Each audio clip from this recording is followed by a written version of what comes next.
Rain slammed against the windows of Gracie's Diner in Maple Falls, Vermont. Inside, Emma Collins, 28, stood behind the counter, wiping an already clean porcelain plate. Her eyes flicked to the clock. Gem Sablast Latin Pot Bulima Minute. P.M. Just 15 minutes to go. Only 3 customers had walked in all night: a quiet couple who split a burger, a trucker with a slice of pie, and Mr. Harlan, the longtime regular, sipping his last cup of coffee in his usual corner booth. Doubt anyone's out on a night like this, Mr. Harlan muttered, pushing his foggy glasses down his nose. Even God would have called it off. Emma chuckled dryly. God probably wouldn't tip anyway, she replied. 2 burgers and a pie. If this place shuts down, I'll end up selling hot dogs at the ballpark. Deep down, she wasn't sure that would be the worst thing. Gracie's Diner had once been the town's pride: red walls, shiny booths, the smell of pies wafting down the street, but that was 2 decades ago. Now the paint peeled, the booths cracked, and the menu was reduced to the basics after the cook quit over summer. Emma stayed not for the job, but because it was the only place that still felt okay. She was locking up when she noticed a man slumped under the awning, soaked through, curled like a lost dog. He wore a white dress shirt, black hair stuck to his forehead. She sighed. Another drunk. She reached for the phone to call the local officer, but then stopped. His shoes' polished leather stood out. To clean, too expensive to be out in this storm. She shook her head and grabbed an umbrella from behind the counter. Rain soaked her sneakers instantly, but she knelt beside him. Sir, you can't stay out here like this. No response. He reeked of top-shelf whiskey and damp earth. Expensive kind of drunk. But he was shivering, lips pale. She couldn't leave him like that. 10 minutes later, he was seated inside, wrapped in a blanket, staring at a plate of scrambled eggs and toast. She'd made it for herself, but placed it in front of him, seasoned with salt, pepper, and a sprinkle of cilantro. He looked at the plate, then at her. His dark eyes were unfocused. Eat, it's free, she said, tone firm but not unkind. Next time, try passing out somewhere warmer. Folks around here might think you're a vampire. He gave a faint nod, said nothing. She returned to the counter, pretending to clean, sneaking glances. He ate like someone trying to remember how. Not just handsome though he was, but hollowed out, like grief had carved him. She recognized the look. The same one she'd worn the year her mother got sick. The same exhaustion. The same quiet collapse. Mr. Harlan zipped up and passed the counter. Watch yourself. Pretty boys like that trouble. Emma rolled her eyes. Relax, I'm feeding him, not marrying him. Still, she brewed him a hot cup of tea and placed it beside his hand. Drink this. Elsie looked up at her. Their eyes met. His were deep brown and unreadable. Her heart jumped. She looked away, annoyed with herself. He took a sip. Still no words. She wiped counters and stacked chairs. When she turned back, he had fallen asleep, head resting against the wall. Teacup in hand. Emma sighed. Great, now what? She fetched an old sweater from the storage room and draped it over his shoulders.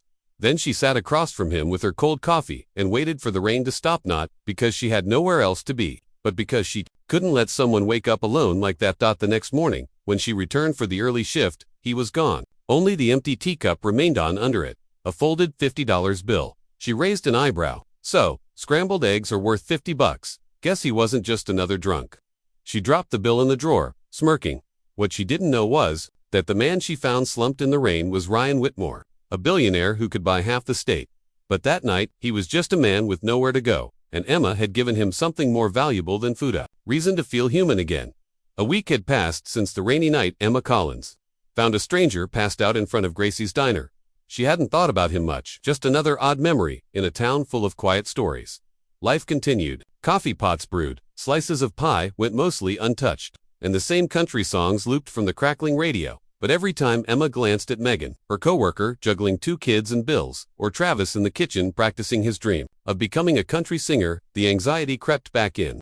Rumors were swirling that the diner might be sold. If it closed, what would happen to all of them? It was late Wednesday afternoon, the sun pale and fading through the dusty windows. When the doorbell chimed, Emma glanced up, ready with her usual practiced smile, and froze. It was him, the man from the storm. Only this time, he wasn't soaking wet or hunched over. He stood tall, in a tailored black suit, hair neat, polished shoes gleaming as he stepped onto the diner's worn wooden floors. "Good afternoon," he said, voice deep and sure. "I'm looking for Emma Collins." She blinked, still gripping her cleaning cloth. "How does he know my name?" She glanced down at her name tag and cursed herself silently. "That's me," she said slowly. "If this is about the $50, I already put it in the tip jar. No refunds." A flicker passed across his face. Was that a smile? Almost Not here about the money. He stepped closer and placed a sleek business card on the counter. Emma looked down. Ryan Whitmore, CO. Whitmore Hospitality Group. Beneath the name was the logo of a luxury restaurant empire. She recognized it from TV places where steaks cost more than her rent. "Wait, you're that guy," she said, arms crossing. "Then why were you passed out on my porch, looking like a wreck?" Ryan exhaled through his nose. The faintest trace of a laugh. "It was a bad night," he said, "but I'm here now because this diner belongs to me, and I'm shutting it down." Emma felt the words hit like cold water. Her fingers tightened around the cloth. "Shutting it down?" she asked, voice flat. "Hold on, you own Gracie's?" He nodded. "Are you Miss Gracie's son?" She pointed to the photo on the wall, an old woman in a floral dress, beaming beside the original sign from 1970. "Or did you just buy it?" Ryan's eyes followed her gesture. For a split second, something flickered in his tightening in his jaw, a glance that lingered too long. "That's not important," he said quietly. "What matters is that it's losing money." Emma frowned. "Not important." Something in the way he avoided the question made her suspicious. "So you bought it, and now you're here to bulldoze it?" "I'm the owner. That's all you need to know." His tone turned cold again, businesslike. "The diner's been losing for 3 years straight. It no longer fits the vision of my brand." Emma stared at him, unsure whether to laugh or scream. But then his voice shifted softer. "I owe you something. You helped me when you didn't have to. The eggs, the tea. You didn't even ask who I was. That's why I'm offering you something in return." Her arms crossed tighter. "What is this? Some kind of soap opera twist? What are you offering?" "Exactly, a sports car. A condo in Miami." Ryan didn't flinch. "I want you to manage the diner." Emma blinked. "If you can turn it around, make it profitably, won't shut it down. You'll have full control. Menu, staff, operations. If it works, I'll keep it. If it doesn't, I sell it in 3 months. You're serious?" "I don't joke about business." Emma opened her mouth, then closed it. She was just a waitress.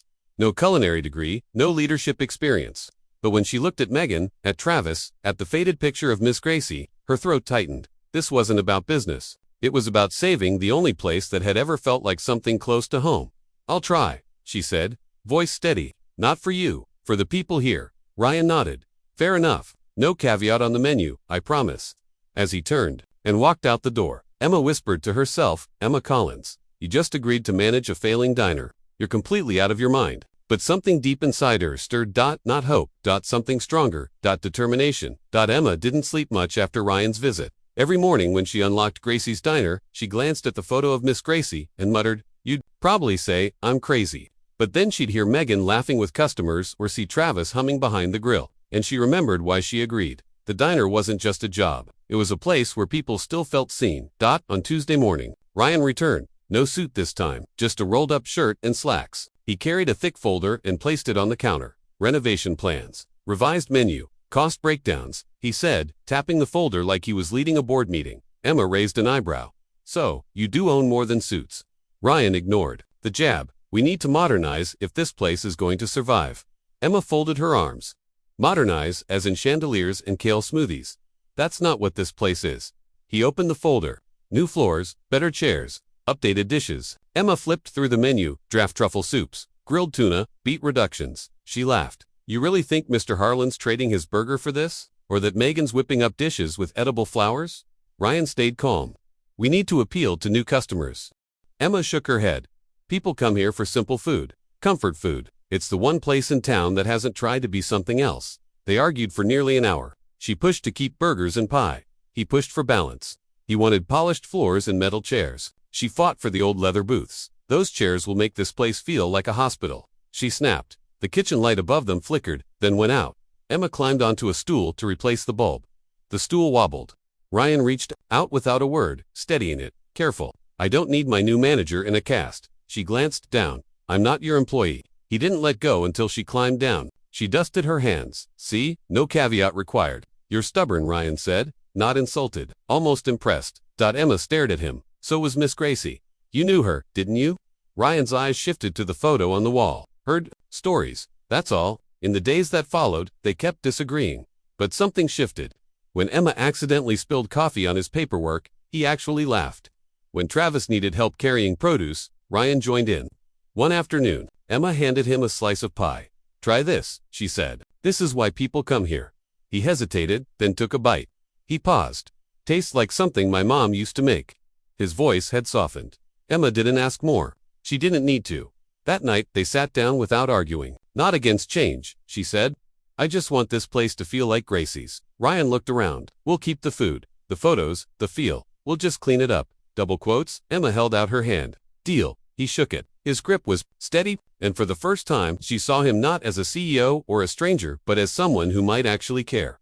2 weeks into managing Gracie's Diner, Emma still wasn't sure whether she was pulling off a miracle or starring in a sitcom. No one asked. For every day was a battle of receipts, supply orders, and heated back and forths with Ryan Whitmore. But somehow, amid the arguments, a fragile rhythm had formed. They'd agreed to preserve the soul of the place, keep the pie, the coffee, the red booths, but breathe fresh life into the rest. The cracked floors were replaced with polished walnut. The old booths were sent for reupholstering. A fresh coat of cream paint now brightened the walls, and Miss Gracie's photo hung in a brand new frame. At night, Emma would stare at the glowing bulbs strung across the ceiling and feel the place stir back to life. On one slow evening, with the radio playing Sweet Caroline, Emma stood over the stove in her uniform, stirring pancake batter just for fun.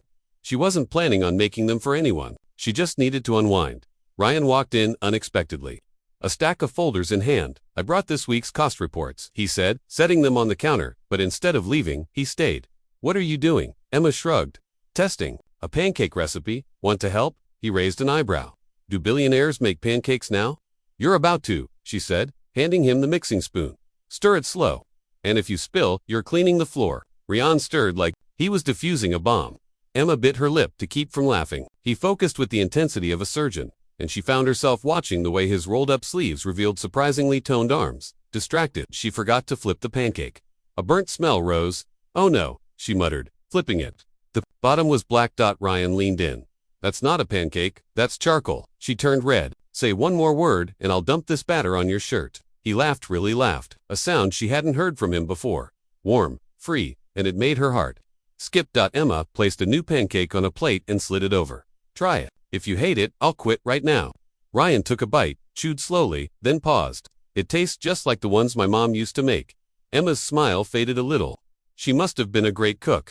He set the fork down, eyes distant. She was. She built this place from scratch. Her dream was to make people feel welcome. He took a breath. My mother was Gracie. Emma froze. The spoon slipped from her hand. Gracie, this Gracie. She pointed to the photo on the wall. Ryan nodded. She passed 3 years ago. Cancer. I was with her at the end. But after, I ran. I couldn't walk through that door. I couldn't face it. Emma listened, silent, her chest tightening. She knew that kind of grief.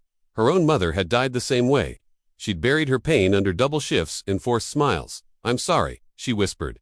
He met her eyes. You gave me a reason to come back. She didn't know what to say. Instead, she nudged the plate toward him again. Eat, it's free. Just this once.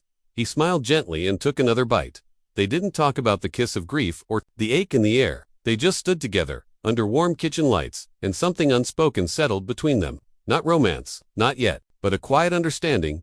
And for Emma, that was enough. 3 weeks had passed since Emma Collins and Ryan Whitmore made their uneasy truce. Gracie's Diner was changing, not in ways that erased its charm, but in ways that made it shine again. The new floors gleamed under the soft golden lights. The red leather booths had returned from reupholstering, still classic, still comfortable, but now with no tears or creaks. The walls were cleaner, the jukebox fixed, and the scent of fresh pie drifted out the door like an invitation. Customers returned, not just the old regulars like Mr. Harlan, but families from nearby towns, long-haul drivers, even a few college kids who'd heard about the food online. For the first time in years, the diner buzzed with life. Emma worked with more energy than ever, pouring coffee, laughing with guests, calling out orders to Travis in the kitchen. But what surprised her most was how naturally Ryan had slipped into the rhythm. Every day around 3 p.m., he showed up, no longer in tailored suits, just jeans and rolled-up sleeves, like he belonged in Maple Falls more than any city skyline. He'd sit in the same booth with a mug of black coffee, always watching her, always listening. They rarely talked during those hours. No need. It had become their quiet ritual. Emma told herself not to read into it. Just because he showed up every day didn't mean anything. He was the owner. He was involved. That was all. But her heart refused to believe it. Every time he smiled at her stories, every time he helped Megan carry produce without being asked, every time he refilled his own coffee without a word, Ma felt a warmth inside her she couldn't explain. Still, she pushed it away. She was just Emma, a waitress from a small town with worn shoes and blurry dreams. He was Ryan Whitmore, a man who ran an empire. Whatever was happening, if anything was happening, it wasn't going to last. That Friday, the door chimed and a woman walked in, a vision, in a scarlet dress and high heels that clicked sharply against the floor. She looked like she'd stepped out of a Manhattan boutique. Emma looked up from the counter. Welcome, You can grab any booth. Here's the menu. I'm not here to eat, the woman said coolly, scanning the diner with visible distaste. I'm looking for Ryan Whitmore. Emma's fingers tensed on the edge of the counter. He's in the office, she replied slowly. I can go, no need. The woman was already walking past, heels echoing like a challenge. Ryan stepped out of the office at that moment, a folder in hand. He froze. Clara, he said, his voice clipped. Emma stood in stunned silence. Clara, the name matched the voice. The dress, the expression. Clara smiled, but her eyes were cold. Hiding out in this backwoods diner, Ryan, really, you used to have taste. Ryan didn't smile back. What do you want? She walked closer, touching his arm like she had the right. I heard you were pouring money into this place. So I came to see the mess myself. Her gaze swept the room, then landed on Emma. Her, is she the reason you're playing house in a diner? Emma's cheeks burned. She wanted to shout that she wasn't just a waitress, that she'd kept this place alive, that she was the one who stayed. But before she could speak, Ryan stepped between them. Her name is Emma, he said, tone sharp. She's running this diner, and she's the only one who treated me like a person when I was at my worst. Clara blinked, stunned by his tone. You came here to remind me why we broke up, he added. Clara's smile vanished, still bitter. I'm honest, he said. You never understood my mother. You never cared about this place. And you still don't. Clara laughed, brittle and forced. You're throwing your life away. For this, Ryan didn't flinch. You should go. Clara glanced at Emma one last time, turned sharply on her heel, and walked out without another word. The door slammed behind her. Silence filled the diner. Emma turned away, pretending to wipe the espresso machine. Her hands shook, her chest ached. She wasn't sure what stung more, Clara's disdain or her own fear that Clara had spoken the truth, that she wasn't enough. Ryan approached quietly. Don't let her get to you. Emma nodded but kept her eyes down. I'm fine, but she wasn't, because part of her had started to care. And now, that part felt exposed. Gracie's diner hadn't been this busy in years. The booths stayed full, the coffee never stopped pouring, and the smell of fried chicken and apple pie reached all the way to the sidewalk. Tourists were showing up from Portland. Locals brought friends. People who hadn't stepped into the place in a decade were back laughing, eating. Remembering. Emma Collins kept everything running with energy she didn't know she had. From morning until close, she darted from counter to kitchen to table and back again. But no matter how many orders she filled or how many compliments she received, one moment haunted her. Clara's voice, her words, cold, elegant, cutting, echoing in Emma's mind, not just the insults, but the comparison, as if Emma was a substitute, a phase, a step down. She tried to shake it off, but every time Ryan walked through the door and sat in his usual seat, every time he sipped his coffee and smiled at her, she heard Clara again. You don't belong in his world. Emma knew she shouldn't care. Ryan had defended Hera firmly, publicly, but still, the doubt crept in. Because it wasn't just Clara's voice she heard, it was her own. You're just a waitress. You're not his equal. You'll never be. And Ryan, he wasn't saying much. Either since that day, he came in as usual, acted as usual, but something in his eyes had changed. He watched her with more care, more hesitation, like he was waiting for her to pull away. Emma didn't, but she did retreat, just enough to make the distance feel safe. Until Saturday, she was helping a family of 6 settle into a booth when the diner door opened again. This time, the man who entered wasn't wearing expensive sunglasses or fancy suits, just a clean, gray blazer and 2 smooth shoes. Emma glanced up with her automatic smile. Welcome in. Grab a seat. I'm not here to eat, he said, cutting her off. I'm looking for Ryan Whitmore. Emma's smile vanished. He's in the office. And you are? Nathan Briggs. Horizon Group. He handed her a card like it was a declaration of war. You must be Emma Collins. She didn't reply, just led him back to the office. Ryan looked up when they entered. His expression soured immediately. Nathan, I didn't invite you here. Nathan smiled tightly. You said you'd consider my offer, then disappeared. So, I came to finish the deal in person. He set a thick envelope on the desk. Ryan didn't touch it. Emma looked at it, then at both of them. Nathan turned to her, voice cool. There's a generous bonus in there for you too, Emma, if you help him sell this place. The room fell silent. Emma stood perfectly still. Ryan finally spoke. It's your decision. Emma blinked. What? This place, he said. Whatever's in that envelope doesn't matter unless you say yes. She slowly opened the envelope. The number inside nearly made her knees give out. More zeros than she'd ever seen on paper. Nathan leaned in. Be realistic. This place is sweet, but we'll turn it into something better. More jobs, more revenue. Cleaner, trendier, smarter. Emma stared at the walls, at the photo of Miss Gracie, at the booths, at the coffee pots, at the people laughing in the dining room. This place isn't about smart lighting or rooftop cocktails, she said. It's about warmth, about regulars, About Mr. Harlan's 3 coffee mornings and Megan's laugh in the back. It's about giving people something real. Nathan looked bored. This is business, not a Hallmark movie. Emma shook her head. That's exactly why you don't belong here. She turned to Ryan. Did you really call him that night? He nodded. I did. I was lost. I thought if I sold it, I could bury it. The memories, the pain. But then, you found me. Emma looked down at the envelope one last time, then closed it and pushed it back. Gracie's isn't for sale. Nathan's jaw tensed. You'll regret this. He walked out without another word. Ryan didn't speak either. He just sat there, watching her. Emma finally asked, voice low, why did you let me decide that? Ryan stood, looking toward the diner's glowing front. Because you saved it, he said, and you saved me. Emma's throat tightened. Ryan stepped closer. That night, I was ready to give up. You didn't know me, didn't care who I was. You just made me feel human again. You reminded me what this place was, what my mother wanted it to be. She looked up at him. Do you really believe in me that much? I do. For the first time in weeks, she smiled, not a tired one, not a careful one, but a real one.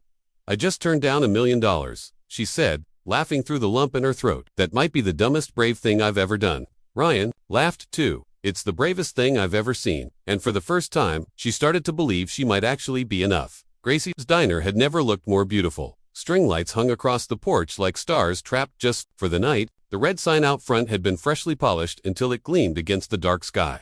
From inside, the scent of apple pie mixed with crispy fried chicken drifted out into the warm Maple Falls evening. This was Emma Collins' vision, a celebration for the town, a thank you to every soul who had kept the diner alive, and a statement that Gracie's wasn't just open, it was reborn. Extra tables had been pulled onto the sidewalk. Music played from Joey's repaired jukebox. Kids darted between booths. Locals swapped stories like old friends. And Emma, despite her aching feet and grease-stained apron, smiled like she hadn't in years. She passed out burgers and waved off tips. She teased Mr. Harlan for sneaking a second plate of pie and laughed when he winked at her like a mischievous schoolboy. Careful, Harlan, you're 1 plate away from a sugar crash, she joked, balancing 3 plates on her arm. You make me feel 20 years younger, he replied. That means I eat twice as much. Not far off, Megan was entertaining a table with a story about her kids. Travis, unusually well dressed in a clean shirt, was whistling along with a tune. Passing out fries with flair. Emma moved like a conductor among them, her eyes scanning for every detail, every need. But between her tasks, she found herself looking toward the counter, where Ryan stood in rolled sleeves, pouring coffee like it was second nature. He chatted with customers, smiled awkwardly at the old women who kept calling him sweetheart, and every now and then, caught Emma's gaze across the room. Each time, her heart fluttered. Each time, she looked away too quickly. As the evening began to quiet, Emma stepped onto a chair, glass in hand, and tapped it with a fork. Everyone, she called. The laughter died down. All eyes turned to her. I'm not great at speeches, so if I mess this up, someone please throw a bread roll. Laughter rippled through the crowd. She took a breath. A few months ago, I was just a waitress. I didn't have much more than a name tag and a smile. In this place, it was falling apart. But what I didn't realize was that Gracie's wasn't just a diner. It was a home for all of us. For people looking for more than a meal, a place to belong. She paused and pointed to the photo of Miss Gracie, now framed above the counter. She started this place with a dream, and tonight, I hope we've made her proud. Not because of the fresh paint or the new floors, but because of the people in it. Applause filled the air. A few people wiped away tears. Emma smiled, stepped down and nearly lost her balance. Before she could fall, Ryan was at her side, steadying her with a hand to her waist. Careful, he murmured. She looked up, cheeks flushed. Don't tell anyone, I almost wiped out. I'd never, he said softly. The celebration stretched late into the night. But after the last guest had left and the chairs were being stacked, Emma found Ryan alone in the kitchen, sleeves pushed up, quietly washing dishes. She leaned against the doorway. Wow, Ryan Whitmore, doing dishes. Should I take a picture? He smiled but said nothing for a moment, eyes still focused on the sink. Then he spoke. You were incredible tonight. That speech, my mother would have loved it. Emma stepped forward, her voice low. Are you okay? I'm here, aren't I? He said, drying his hands. He turned toward her, closer than she expected. The kitchen light caught the softness in his eyes. I'm not here because I own this place, he said. I'm here because of you. She swallowed, breath caught in her throat. You make this place feel alive again. You make me want to stay, even when I didn't think I could. She opened her mouth, but no words came. Her heart thundered. I don't want to be anywhere else, he said. Then he leaned in. The kiss was gentle. No rush, no performance. Just a quiet, steady promise exchanged in the space between flour and dishes and the scent of pie. Emma clutched his shirt, breath trembling. When they parted, she whispered, If I'd known doing dishes led to that, I would have made you do them weeks ago." He laughed softly. "I'll wash them every day if you want." They didn't say another word as they continued cleaning side by side. But something had changed, something unspoken but undeniable. When Emma locked the door and looked back at the string lights glowing above the booths, she saw Ryan waiting under them with his hands in his pockets and the night in his eyes. "Miss Gracie would have liked you this way," she said as she approached. "No suit, just you." Ryan took her hand, "and she would have loved you, Emma, just like I'm starting to." They walked down the quiet street, and Emma knew, deep in her bones, she didn't want to run from this. She didn't need a sign to tell her doubt this was home. 1 year had passed since the night of the grand reopening, and Gracie's Diner had become something more than just a local restaurant. It had become the heart of Maple Falls. From morning until late evening, the place buzzed with life. Families, truckers, college kids on road trips, they all found their way to Gracie's, drawn by the scent of fresh baked pie, the promise of crispy fried chicken, and the comforting warmth of black coffee, always ready at the counter. Emma Collins, now the official manager, worked harder than ever. She greeted regulars by name, knew whose coffee needed cream and whose didn't, and could spot a fake smile or a heavy heart from across the dining room. Even though Ryan had offered more than once to put the deed in her name, she always refused. "I don't need paperwork," she'd say. "I just needed to stay alive." She loved the diner because it made her feel like she mattered, like she had finally become the kind of person her younger self could be proud of. Ryan Whitmore was still there, too. Every day, never in suits anymore. Just in jeans, rolled sleeves, and a quiet calm that made him look more like a local than the CEO of a hospitality empire. Sometimes he helped Travis slice potatoes in the kitchen. Other times he sat at the counter pretending to read the paper. Though his eyes always drifted to Emma. They weren't loud about whatever was between them. They didn't need to be. There were handholds behind swinging doors, quick smiles shared from across the diner, a kiss exchanged when no one was looking. Standing in the kitchen light like two people who had found their rhythm in the middle of chaos.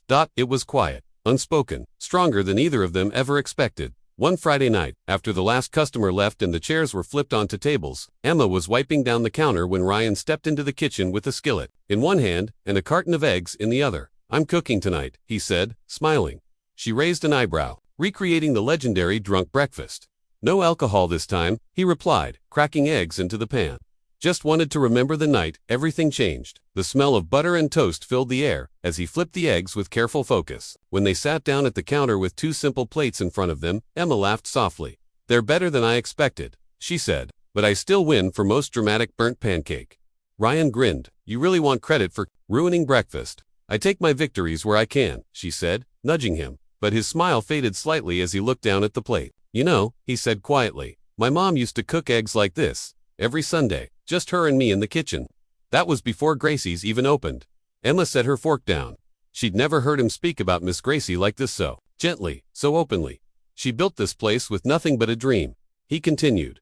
"When cancer took her, it all felt pointless. I couldn't even walk through the door. That night, the night you found me, I was ready to sell everything, just to forget." He turned to her, eyes steady and full of something raw. "But you made me stay. You reminded me what she built this for. You gave me back something I thought I lost forever." Emma's chest tightened. She reached for his hand and held it without a word. Ryan stood. Then, to her surprise, he moved around the counter, dropped to one knee, and pulled the small box from his pocket.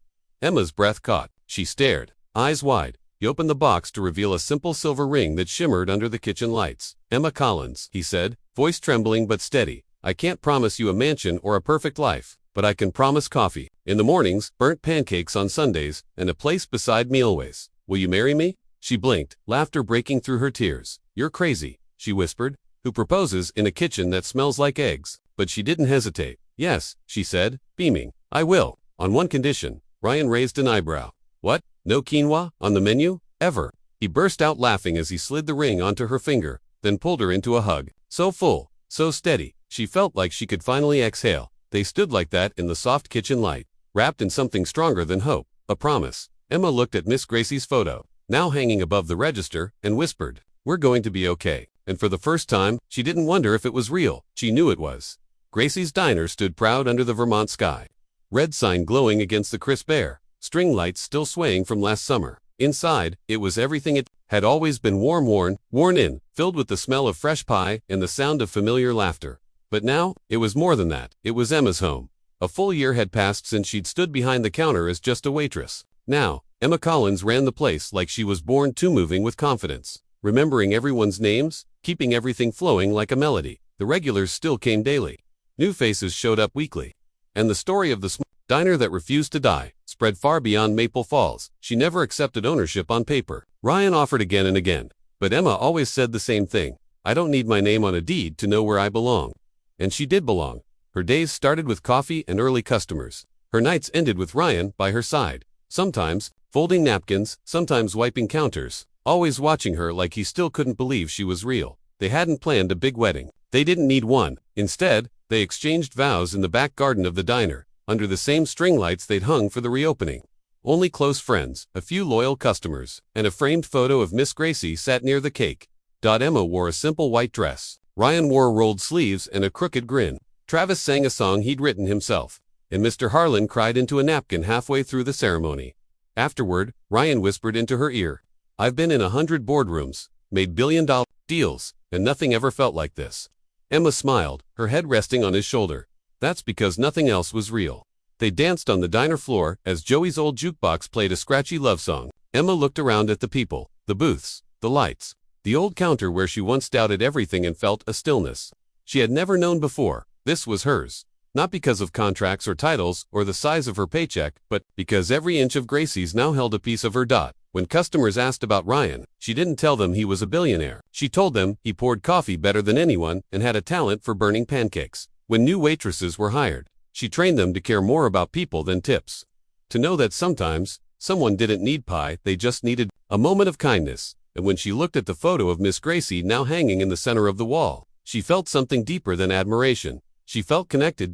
Because in the end, the story wasn't just about a man who got lost and a woman who found him. It was about a place that held them both together, a place where grief softened, where love bloomed quietly, where second chances didn't feel like miracles, they felt like breakfast served warm. No questions asked. Emma once thought she'd never be enough, that she was just a waitress in worn sneakers, always stuck. But Gracie's had changed that. Ryan had changed that. And standing behind the counter, pouring a fresh cup of black coffee as Ryan reached for her hand, Emma knew one thing with certainty. She had found exactly where she belonged, forever.